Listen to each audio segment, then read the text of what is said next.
가장 좋은, 가장 현명한 해결법, 연금이에요. 다만 주택연금 가입 시점에 있어서 중요한 게 하나 있어요. 누구나 가입할 수는 없어요. 조건이 있어. 연금은 다른 자산과 완전히 다른 자산이에요.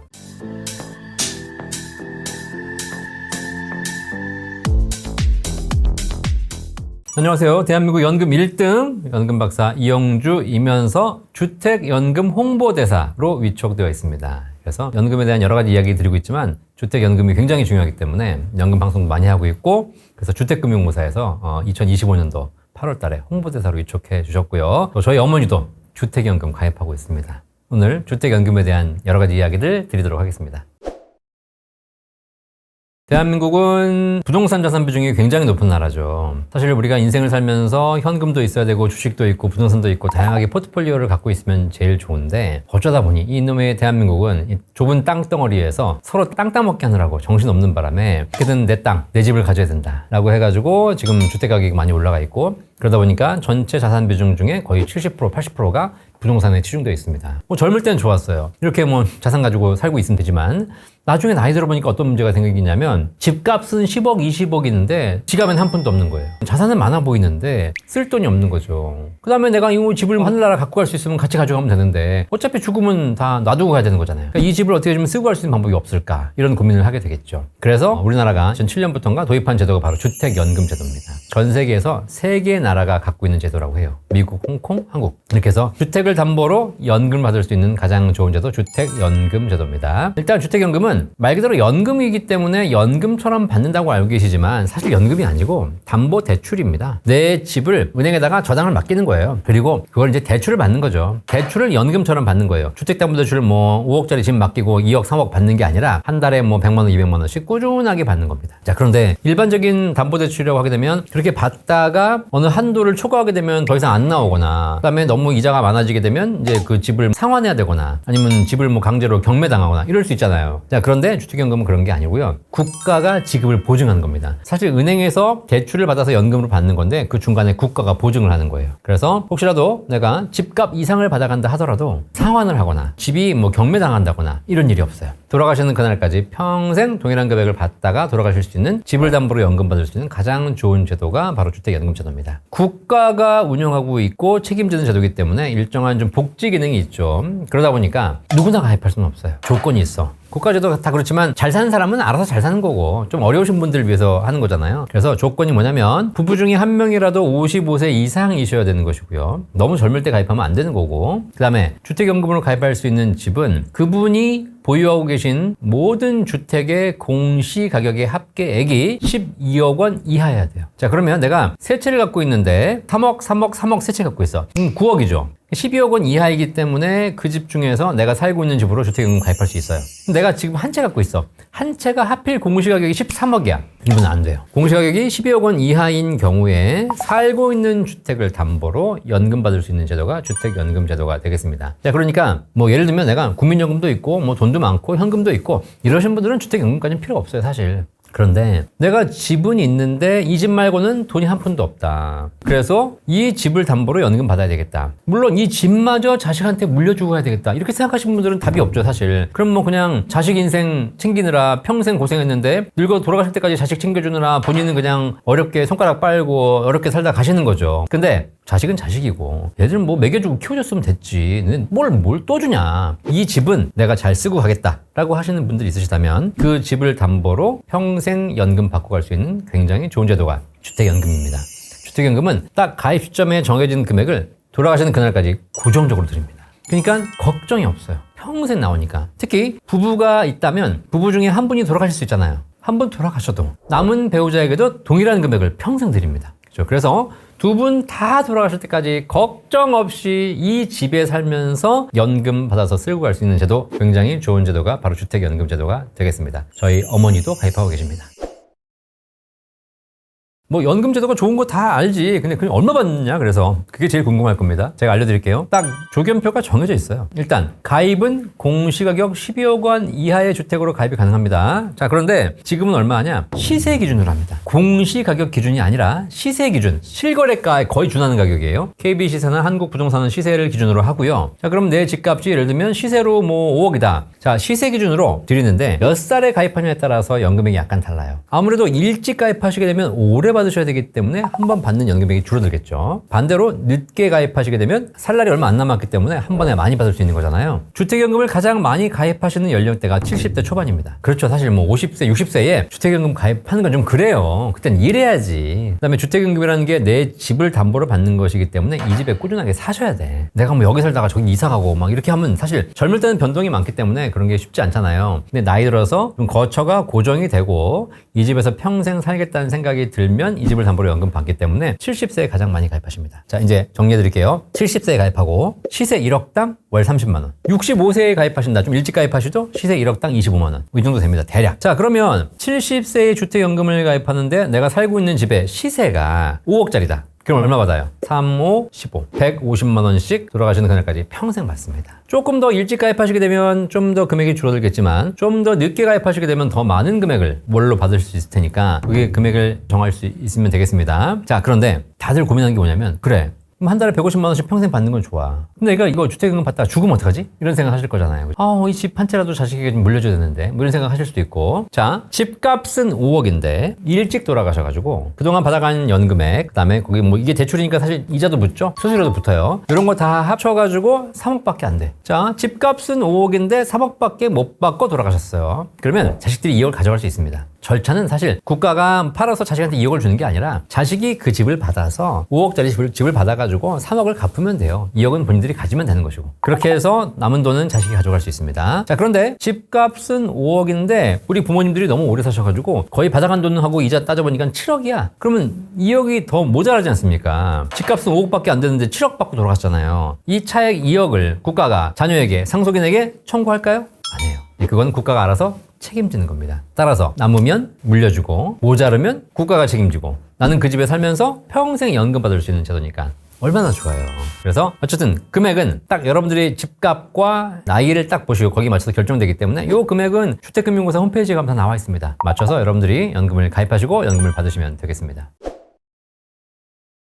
주택연금을 가입하면서 이거 연금인데 그러면 세금이 얼마나 나올까요? 건강보험료가 더 늘어나는 거 아닐까요? 이렇게 고민하시는 분들이 계신데 자, 이분들은 질문이 잘못되신 거예요. 정확하게 얘기해 드리면 주택연금은 연금이 아니라 대출이라고 말씀드렸잖아요. 여러분들이 은행 가서 마이너스 통장 쓰시는데 세금 냅니까? 아닙니다. 소득이 있으면 세금을 내죠. 대출은 소득이 오히려 줄어드는 거기 때문에 대출은 세금과는 관계없는 겁니다. 따라서 주택연금이 명목상 연금이라고 해가지고 이걸 내가 받으면 세금이 더 나오겠지? 천만의 말씀이에요. 주택연금은 대출이기 때문에 세금이 전혀 발생하지 않습니다. 하면 안 되는 겁니다. 이해되시겠죠? 오히려 내가 집이 있잖아요. 주택연금은 집을 깎아먹는 거잖아요. 대출 받는 거기 때문에 오늘은 화장실 뜯어먹고 내일은 안방 뜯어먹고 모레는 베란다 뜯어먹고 이러고 있는 거예요, 사실. 그러니까 집이 점점 가치가 줄어드는 거지 않습니까? 내가 쓰면 쓸수록. 그래서 오히려 주택에 대해서 쓰면 쓸수록 주택 가치가 하락하는 것이기 때문에 재산의 가치가 떨어지는 거예요. 재산세가 감면됩니다. 그래서 주택연금은 지금 일정 기준에 따라서 주택연금 가입자에게는 재산세를 감면해드리고 있어요. 자, 그래서 오히려 세금 면에서는 주택연금은 불리해지는 것이 아니라 유리해지는 것이다. 또 하나, 주택에 대해서 건강보험료 걱정하시잖아요. 자, 주택연금을 받는다고 건강보험료가 더 늘어난다? 천만의 말씀. 주택 자체에 건강보험료가 부과되죠. 우리나라는 지역가입자들은 주택이 얼마짜리냐에 따라서 건강보험료가 부과되거든요. 따라서 주택에 건강보험료가 부과되는 건 어쩔 수 없어요. 그건 내 집이 있으니까. 재산에 부과하는 거니까. 하지만 그 집을 연금으로 받는다고 해서 주택연금 받는다고 해가지고 그 연금 수령액에 대해서 건강보험료가 추가로 부과되지 않는다는 거예요. 걱정하실 필요 없어요. 오히려 아까도 얘기했죠. 주택연금을 받으면 집을 깎아먹는 것이기 때문에 재산이 줄어들기 때문에 재산세가 줄어든다고 했지 않습니까? 마찬가지 재산이 줄어들기 때문에 건강보험료도 줄어들어야 돼요. 그죠? 내가 분명히 처음에는 5억짜리 집이었지만 하도 깎아먹어가지고 이제 3억밖에 안 남았어. 그러면 재산이라는 게 3억밖에 안 남았고 나머지 2억은 대출인데 이거 건강보험료 깎아줘야지. 지금까지는 안 깎아줬어요. 근데 지금 주택연금 받으시는 분들에게 건강보험료를 깎아드린다는 법안이 발의됐습니다. 조만간 이 법안이 통과가 되면 아마 제가 보기에는 올해 연말에 통과된다면 2026년부터는 주택연금 받으시는 분들 그 연금 수령액 정도는 재산에서 까서 건강보험료가 줄어드는 그런 효과가 있을 것이라 예상됩니다. 결국 주택연금은 많이 받으면 받을수록 세금과 건강보험료가 늘어나는 것이 아니라 줄어드는 상품이다.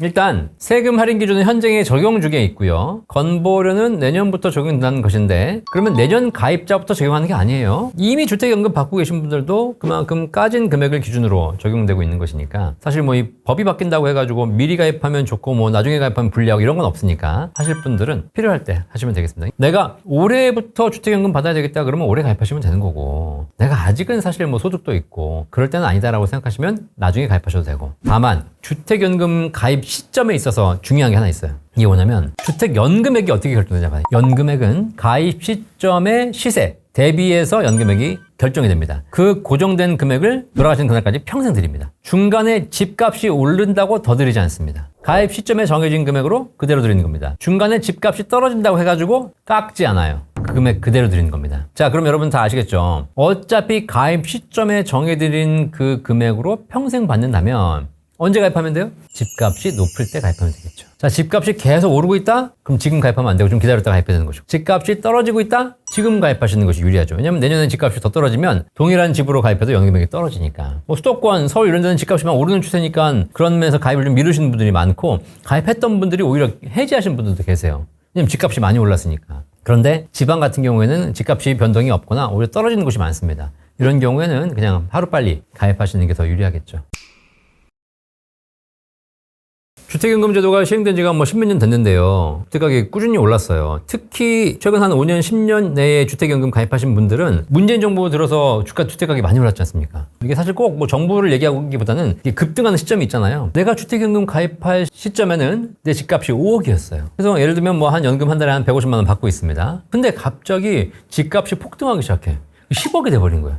그러면 내가 10억짜리 집으로 연금을 가입하면 300만 원 받잖아요. 야, 내가 지금 150만 원 받고 있는데 이거 300만 원 받는 게 더 좋은 거 아니야? 이런 생각을 할 수 있겠죠. 또 하나, 집값이 10억이 됐어. 나는 지금 150만 원 연금 받는 거 말고는 돈이 없어. 자, 그럼 어떻게 하냐면 주택연금을 해지하고 그 집을 팔아. 그 집을 팔면 어떻게 돼요? 10억이 들어오잖아요. 10억으로 해가지고 5억짜리 집으로 다시 이사를 가. 5억짜리 집으로 주택연금 받고 그럼 통장에 또 5억 캐시가 남잖아요. 5억을 또 쓰는 거예요. 이런 게 가능하겠죠. 자, 그래서 이렇게 집값이 급등하는 경우에는 해지하고 재가입을 하거나 혹은 해지하고 그냥 캐시를 늘려서 쓰시는 분들이 늘어난 거예요. 그래서 주택금융공사 홈페이지 자료를 보시면 집값이 많이 오르면 오를수록 해지자가 좀 급증을 합니다.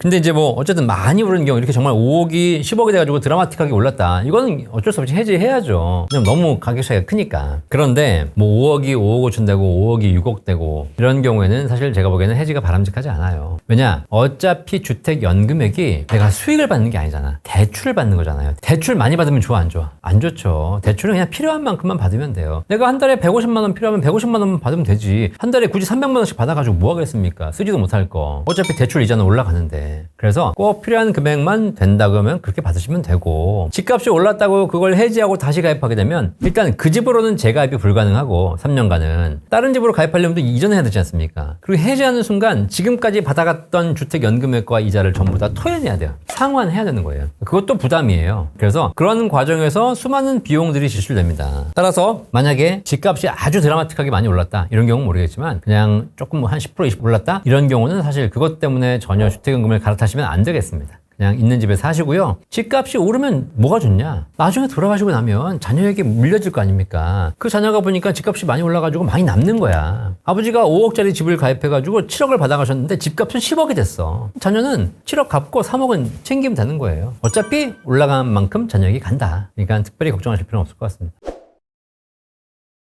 주택연금은 가입 당시에 부부가 같이 사는 경우에 그 집이 남편 명의든 부인 명의든 공동 명의든 관계없이 그 집을 담보로 주택연금 받을 수 있습니다. 그리고 그렇게 되면 두 분 중에서 한 분이 돌아가신다 하더라도 남은 한 분에게 계속 이어서 평생 주택연금을 지급할 수 있어요. 그게 주택연금의 기본적인 조건입니다. 자, 그런데 어떤 일이 벌어졌냐? 아버지 명의로 돼 있어. 집이. 그리고 이제 어머니랑 같이 사시는 거죠. 아버지 같이 사시면서 주택연금 받으셨어요. 근데 아버지가 돌아가셨어. 자, 아버지가 돌아가신다 하더라도 어머니한테 이어서 주택연금을 지급하면 되기 때문에 사실 문제는 없거든요. 그런데 돌아가시면 상속이 발생하죠. 자, 그러면 주택금융공사에서 계속 이어서 어머니한테 연금을 지급하려면 이 집이 어머니한테 명의가 이전돼야 돼요. 어머니한테 상속이 이루어져야 되는 거죠. 그래야지 엄마가 집 명의가 되는 것이고 그걸 이어서 지급하게 되는 겁니다. 이해되셨죠? 근데 자식 중에서 한 놈이 엄마한테 얘기하는 거야. 엄마, 저 아버지 돌아가셨는데 아버지 재산 집 있잖아요. 그 집에 상속 지분에 저도 있어요. 왜냐면 법정 상속인에 보시면 첫 번째가 직계 비속이거든요. 1순위가. 그래서 자식이 먼저 우선권이 있고 자식과 배우자가 동순위가 되는 겁니다. 엄마도 상속에 우선권이 있지만 자식도 같이 똑같은 순위가 되는 겁니다. 나머지 남은 형제들은 야, 우리 엄마 연금 받게 하자. 그래서 엄마 명의로 이전하자라고 했더니 한 놈이 뭐라 그래? 제 거는 챙겨야 됩니다. 라고 해서 반대를 해. 자, 그러면 여기서 이제 상속 분쟁이 발생하죠. 자, 그럼 결론적으로 명의가 엄마로 이전이 돼요, 안 돼요? 안 되죠. 그걸 주려면 어떻게 돼? 그 집을 팔아야 되는 거예요. 혹은 물려받다 하더라도 명의를 다 공동명의로 나누게 되는 거죠. 자, 이렇게 해서 엄마한테 명의로 완전하게 이전되지 않으면 주택연금은 지급이 중단됩니다. 그래서 이런 사례가 발생했기 때문에 주택금융공사에서 이런 문제점을 해결하기 위해서 대책을 마련했어요. 주택연금을 가입할 수 있는 방식이 저당권 방식이 기본입니다. 저당권이라는 게 뭐냐면 이 집을 은행에 저당 잡히고 그리고 연금을 받는 거예요. 대신에 이 집이 상속이 되는 경우에는 엄마한테 저당권이 이전이 돼야 되겠죠? 명의가 이전돼야 됩니다. 자, 그런데 저당권 방식으로 했더니 자녀가 상속 주장을 하게 되면 안 되는 거예요. 그래서 저당권 방식 말고 신탁 방식을 새로 만들었습니다. 그래서 가입할 때부터 저당권 방식이 아니라 신탁 방식으로 가입하게 되면 명의를 지금 아버지 이름으로 주택이 돼 있죠. 이 집을 주택금융공사 명의로 신탁 넘기는 거예요. 자, 그러면 명의가 주택금융공사로 넘어가게 됩니다. 자, 그러면 아버지가 돌아가신다 하더라도 명의 이전이 발생하지 않아요. 그래서 자식들이 상속권을 주장할 수도 없고 그래도 관계없이 어머니한테 평생 연금을 지급해 드릴 수 있는 이런 구조를 마련하게 됩니다. 혹시 그래서 이런 부분이 걱정되시는 분들은 주택연금 가입하실 때 저당권 방식으로 가입하시면 안 되고 신탁 방식으로 가입하셔야 돼요. 그래야지 내가 죽어도 내 배우자에게 평생 연금을 지급할 수 있게 됩니다.